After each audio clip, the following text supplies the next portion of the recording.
Acceleration, सबसे पहले definition, किसी ऑब्जेक्ट की वेलोसिटी किस रेट से चेंज होती है उसको हम एक्सेलरेशन कहते हैं।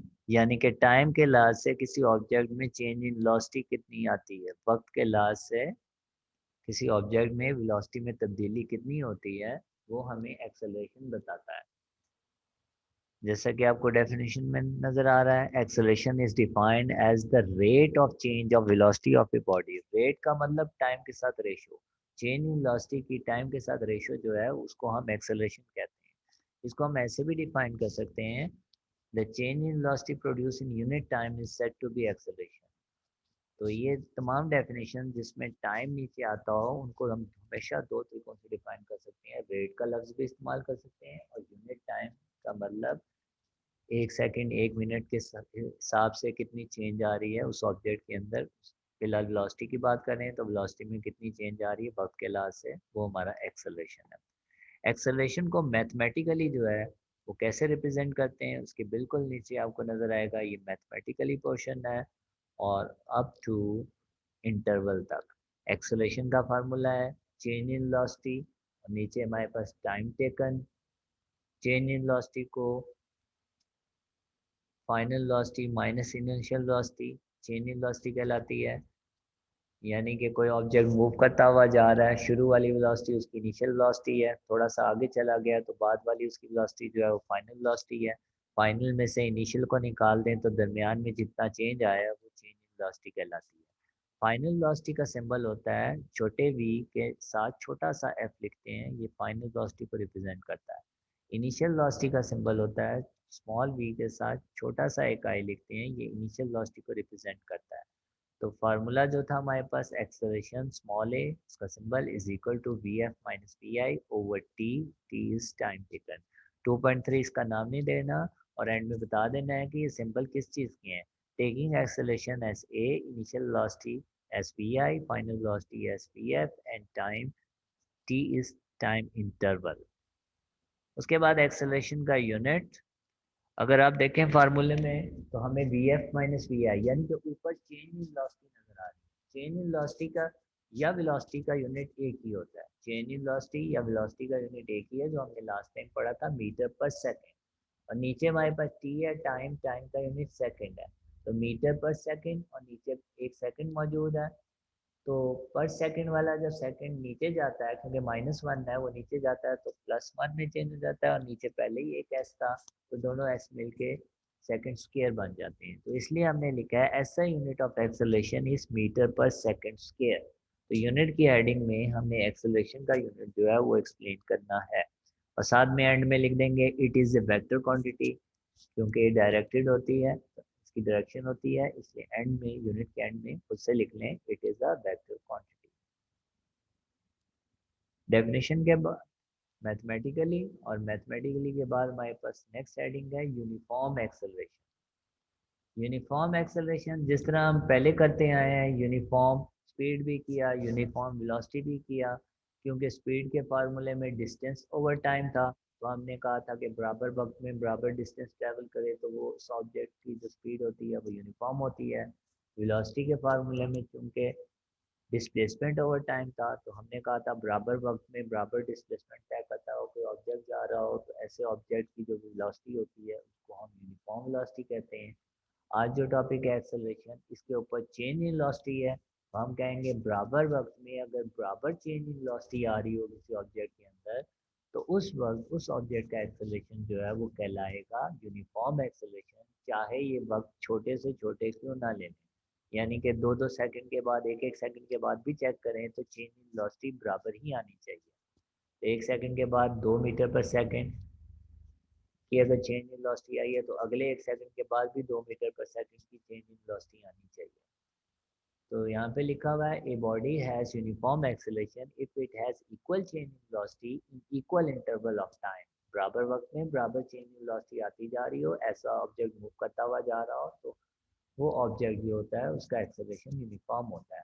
How ever short the interval में भी जरूरी नहीं है 2-2 घंटे बाद चेक करें, 1-1 घंटे बाद भी चेक कर सकते हैं, 2 सेकंड के बाद भी चेक कर सकते हैं। तो इंटरवल छोटे से छोटे भी ले लें तो चेंज इन वेलोसिटी का बराबर आना ज़रूरी है, तब उस वक्त का जो एक्सेलरेशन होगा वो यूनिफॉर्म एक्सेलरेशन कहलाएगा। इसके फ़ौरन बाद, यूनिफॉर्म एक्सेलरेशन के फ़ौरन बाद वेरिएबल एक्सेलरेशन की हमने हेडिंग डालनी है और इसी में चेंज करके हमने वेरिएबल एक्सेलरेशन की डेफिनेशन कर देनी है। यानी कि बराबर वक्त में बराबर चेंज इन वेलोसिटी अगर ना आए तो उस वक्त जो एक्सेलरेशन होता है वो वेरिएबल होता है। तो हम लिखेंगे a body has variable acceleration, uniform की जगह पे variable. If it does not, if it के बाद डज नॉट, हैज़ की जगह पे हैव, तो वेरिएबल एक्सेलरेशन की डेफिनेशन क्या हो गई? A body has variable acceleration if it does not have equal change, बाकी वैसे ही equal change in velocity in equal interval of time however short the interval may be. तो uniform acceleration के बाद हमने वेरिएबल एक्सेलरेशन की definition लिखनी है अगर ये लॉन्ग क्वेश्चन आता है तो। उसके बाद एक्सप्लेनेशन है। इस एक्सप्लेनेशन में एक सब हेडिंग डाल सकते हैं यहाँ से लेके यहाँ तक, इस पे सब हेडिंग डाल सकते हैं डिक्लेरेशन या रिटार्डेशन। ओवरऑल सारे का सारा एक्सप्लेनेशन है और सब हेडिंग यहाँ से लेके यहाँ तक जो है एक्सेलरेशन ऑफ ए बॉडी से लेके एंड तक डिक्लेरेशन की हेडिंग डाल। तो एक्सप्लेनेशन में हमने ये बताना है कि अगर एक किसी बॉडी की वेलोसिटी बढ़ रही है तो ऐसी सूरत में ऑब्जेक्ट का एक्सेलरेशन की डायरेक्शन वही होती है जो जिस तरफ ऑब्जेक्ट मूव कर रहा होता है, और इसको हम पॉजिटिव एक्सेलरेशन कहते हैं। और फिर हम बताएंगे डिक्लेरेशन और रिटार्डेशन के बारे में कि अगर जो है किसी ऑब्जेक्ट की वेलोसिटी कम हो रही है, रिड्यूस हो रही है, तो इसको नेगेटिव एक्सेलरेशन कहते हैं। और उस वक्त ऑब्जेक्ट की डायरेक्शन के ऑपोजिट होती है एक्सेलरेशन की डायरेक्शन, जिसको डिक्लेरेशन या रिटार्डेशन भी कहते हैं। रिपीट कर रहा हूँ एक दफ़ा, अगर ऑब्जेक्ट की वेलोसिटी बढ़ रही हो तो एक्सेलरेशन की डायरेक्शन उसी तरफ होती है जिस तरफ ऑब्जेक्ट जा रहा है, और इसको पॉजिटिव एक्सेलरेशन कहते हैं। और ऑब्जेक्ट की वेलोसिटी डिक्रीज हो रही हो तो एक्सेलरेशन को रिटार्डेशन कहते हैं, और उस वक्त एक्सेलरेशन की डायरेक्शन ऑब्जेक्ट की मोशन के ऑपोजिट होती है और नेगेटिव एक्सेलरेशन उस वक्त प्रोड्यूस होता है। तो ये हमारे पास था डिक्लेरेशन। एज शॉर्ट क्वेश्चन भी आ सकता है, तो डिक्लेरेशन में हमने ये लिखना है जो इस वक्त मैंने बोल्ड किया हुआ है, डिक्लेरेशन या रिटार्डेशन या नेगेटिव एक्सेलरेशन एक ही चीज़ के नाम है। तो ये हमारा टॉपिक था एक्सेलरेशन। उसके बाद है हमारे पास graph.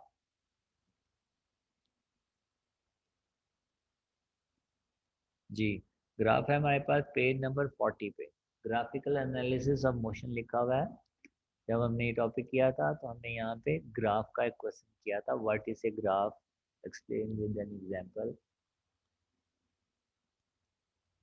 What is a graph.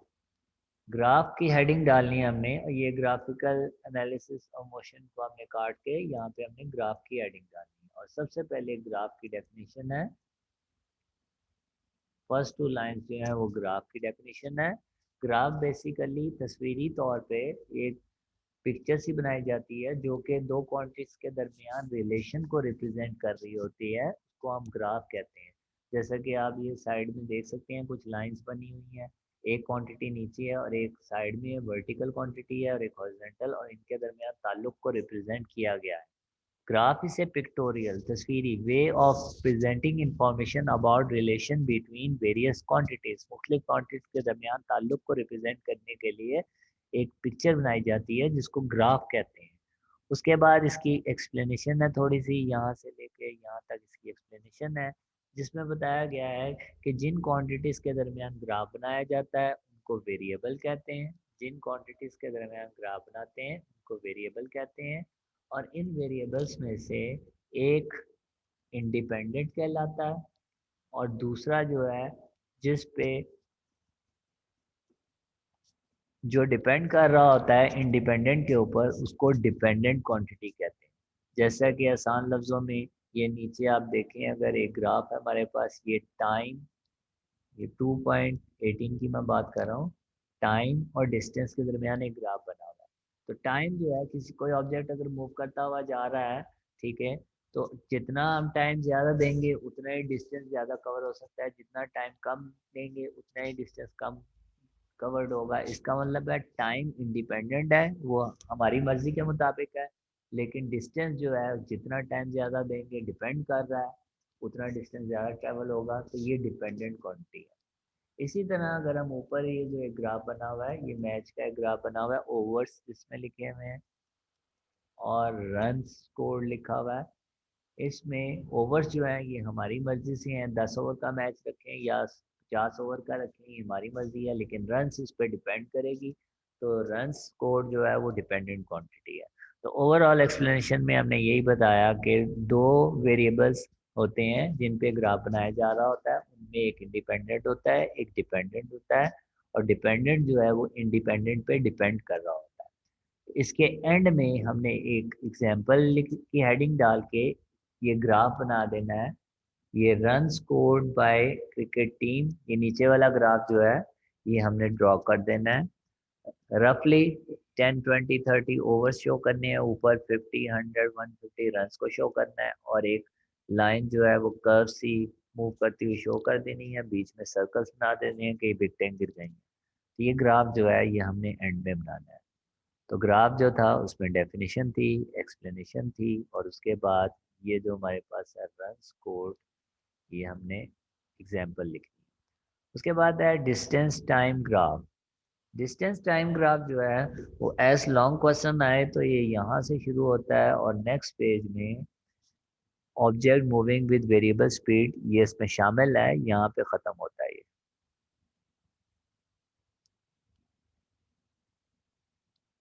लेकिन आमतौर पे इसमें से शॉर्ट क्वेश्चन ही आते हैं या एमसीक्यू आता है। शॉर्ट क्वेश्चन में ऑब्जेक्ट एट रेस्ट ये अलग से आ सकता है, object moving with constant speed ये अलग से आ सकता है, और object moving with variable speed ये अलग से आ सकता है। और क्वेश्चन क्या होगा इन सब का, इन सब के क्वेश्चन के साथ ये लफ्ज़ जरूर लिखा होगा डिस्टेंस टाइम ग्राफ। यानी कि अगर पहले हेडिंग की बात करें तो लिखा होगा explain distance time graph when object at rest, या फिर अगर दूसरी हेडिंग की बात करें तो लिखा होगा explain distance time graph when object moving with constant speed and so on. तो शॉर्ट क्वेश्चन जो है वो अलग अलग से जो है ये तीन आ सकते हैं, एक ऑब्जेक्ट एट रेस्ट वाला, object moving with constant speed, और उसके अलावा वेरिएबल स्पीड वाला। स्टार्ट में आते हैं। स्टार्ट में हमारे पास द टर्म से लेके यहाँ तक जो है बेसिकली इसमें से अगर लॉन्ग में आए तो हमने ये लिखना है, जैसे मैंने आपको बताया मार्किंग।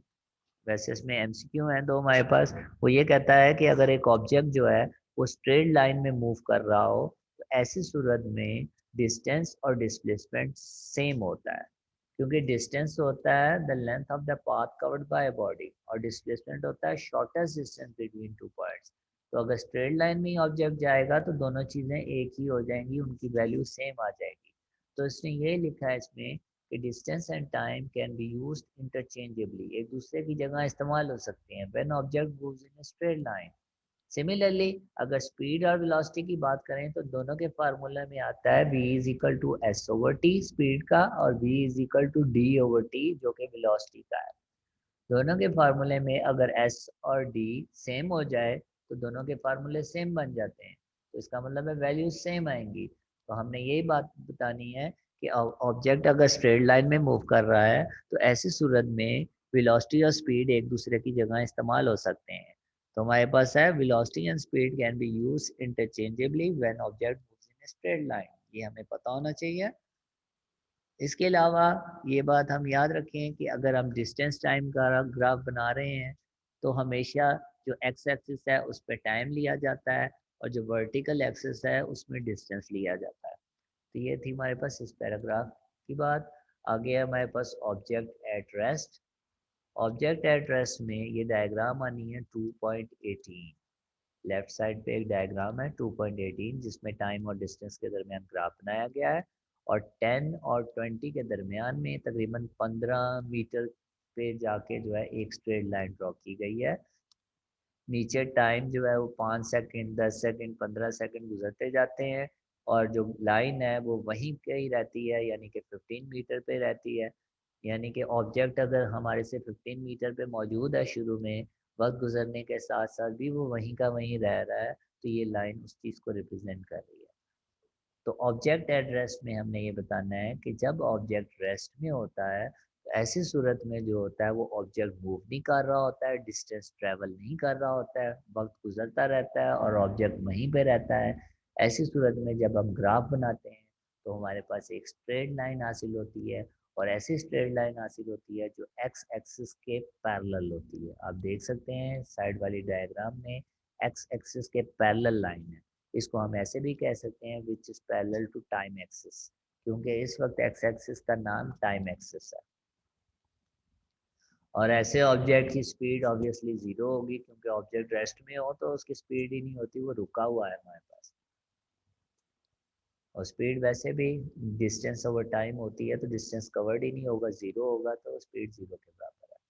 तो ये हमारे पास था with diagram object at rest. उसके बाद हमारे पास नीचे है object moving with constant speed. Constant speed जो होती है इसके तीन नाम है, कांस्टेंट स्पीड, यूनिफॉर्म स्पीड और टर्मिनल स्पीड। इसको हम कांस्टेंट को जो है वो यूनिफॉर्म भी कह सकते हैं, टर्मिनल भी कह सकते हैं। तो यूनिफॉर्म स्पीड हमने लास्ट टाइम पढ़ा था कि एक ऑब्जेक्ट जो है बराबर वक्त में बराबर फासला तय करे तो उस वक्त उसकी स्पीड को कांस्टेंट स्पीड कहते हैं। तो सबसे पहले हमने इसी की डेफिनेशन कर देनी है। The speed of the object is said to be constant if it covers equal distance in equal interval of time. उसके बाद जो है ये साइड में जो एक ग्राफ बना हुआ है 2.19, ये हमने बनाना भी है। और ये ग्राफ ड्रॉ करने के बाद हमने बताना है कि अगर एक ऑब्जेक्ट जो है वो बराबर स्पीड से यानी कि कांस्टेंट स्पीड से मूव कर रहा होगा तो ऐसी सूरत में हमारे पास एक स्ट्रेट लाइन इंक्लाइंड लाइन आती है टू टाइम एक्सेस। एक तिरछी सी लाइन आती है जैसा कि डायग्राम में नज़र आ रही है। इस डायग्राम को अगर हम गौर से देखें तो हमें पता चलता है कि 5 सेकंड के बाद ऑब्जेक्ट ने 10 मीटर का फासला तय किया। अगले 5 सेकंड गुजरे तो उसने मजीद 10 मीटर का और फासला किया, इसलिए 20 मीटर डिस्टेंस हो गया। मजीद 5 सेकंड गुजरे, 15 सेकंड जब गुजरे तो उसने 30 मीटर का फासला तय किया, यानी कि मजीद 10 मीटर का फासला तय किया। तो बराबर वक्त में बराबर फासला तय करता हुआ कोई ऑब्जेक्ट जा रहा है, इसका मतलब है उसकी स्पीड जो है वो कांस्टेंट है। इसमें हमने कोई से 2 पॉइंट ए भी लिए हैं, क्योंकि जब हमारे पास टाइम डिस्टेंस टाइम ग्राफ होता है तो उसके ज़रिए से हम आसानी से स्पीड मालूम कर सकते हैं। क्योंकि स्पीड जो होती है हम जानते हैं डिस्टेंस ओवर टाइम होती है। तो अगर ए बी 2 पॉइंट्स हम ले रहे हैं तो slope of line A B ले लें तो हमारे पास स्पीड आ जाती है। Slope of line A B का मतलब होता है vertical value divided by horizontal value. आप देखें ए बी के अगेंस्ट जो वर्टिकल वैल्यू है वो एफ ई है। ए बी के against vertical value F E है, जो कि है 30 - 10 20 मीटर बनता है ऊपर। और ए बी के अगेंस्ट जो हॉरिजेंटल वैल्यू है वो सी डी है, यानी कि 5 और 15 इनको माइनस करें तो 10 आता है हमारे पास 10 सेकेंड। तो आप नेक्स्ट पेज में देखेंगे तो हमने यही लिखा हुआ है स्पीड ऑफ द ऑब्जेक्ट जो कि slope of the line A B के बराबर होती है। और slope of line A B का मतलब डिस्टेंस ई एफ, यानी कि जो कि वर्टिकल वैल्यू है डिवाइडेड बाय नीचे वाली हॉरिजॉन्टल वैल्यू जो कि सी डी है। और जो वर्टिकल वैल्यू थी हमारे पास ग्राफ में वो 20 थी, जैसा कि मैंने बताया था। एफ ई जो है 30 - 10 20 है, और इसी तरह सी डी जो है 15 - 5 10 है। तो हमने लिख दिया 20 divided by 10 which is equal to 2 metre per second. तो ये हमारे पास था ऑब्जेक्ट विथ कांस्टेंट स्पीड। उसके बाद object moving with variable speed. पहले हमने डेफिनेशन कर देनी है कि ऑब्जेक्ट जब वेरिएबल स्पीड से मूव कर रहा होता है तो ऐसी सूरत में बराबर वक्त में बराबर फासला तय नहीं कर रहा होता है। और फिर हमने उसके बाद जो है ये ग्राफ भी बनाना है जो हमारे पास साइड में बना हुआ है 2.20। जब वेरिएबल स्पीड से ऑब्जेक्ट मूव कर रहा होता है तो एक कर्व सी हासिल होती है, तो हमने एक कर्व बना देनी है। पिछले डायग्राम और इसमें मेन फ़र्क यही है कि वैल्यूज ऊपर नीचे सेम ही है, सिर्फ एक कर्व बनाई हुई है। अब जब हम कर्व बना लें तो हमने कोई भी पॉइंट पी इसमें लेना है। तो उस पी पॉइंट पे अगर हम किसी ऑब्जेक्ट की स्पीड मालूम करना चाह रहे हैं तो तरीकाकार ये होता है कि उस पी पॉइंट पे जो है एक टेंजेंट ड्रॉ करो। टेंजेंट क्या होता है? कर्व को एक पॉइंट पे टच करने वाली लाइन को टेंजेंट कहते हैं। यहाँ पे क्यू आर जो लाइन है ये टेंजेंट है पी पे। पी को एक पॉइंट से टच करती हुई एक लाइन जा रही है, ये टेंजेंट कहलाती है। रिपीट कर रहा हूँ, वेरिएबल स्पीड से अगर कोई ऑब्जेक्ट जाए तो एक कर्व हासिल होती है। उस कर्व में किसी पॉइंट पे अगर हम स्पीड मालूम करना चाह रहे हैं तो उस पॉइंट पे टेंजेंट ड्रॉ करते हैं। इस वक्त क्यू आर टेंजेंट है, फिर उसकी स्लोप मालूम कर लेते हैं। क्यू आर की स्लोप ये क्यू है और ये आर है। इसकी अगर हमें स्लोप मालूम करनी है तो वर्टिकल वैल्यू को हॉरिजॉन्टल वैल्यू से डिवाइड करनी पड़ेगी। क्यू आर जो है इसकी वर्टिकल वैल्यू जो है वो हमारे पास आर एस है, यानी कि 30 और 0 है। 30 और 0 को माइनस करें तो 30 आता है, तो यहाँ पे ऊपर वैल्यू 30 आ गई। क्यू आर जो है इसकी नीचे वाली हॉरिजॉन्टल वैल्यू जो है वो क्यू एस है, जो कि 5 और 15 है। इनको माइनस करें तो हमारे पास 10 आ जाता है।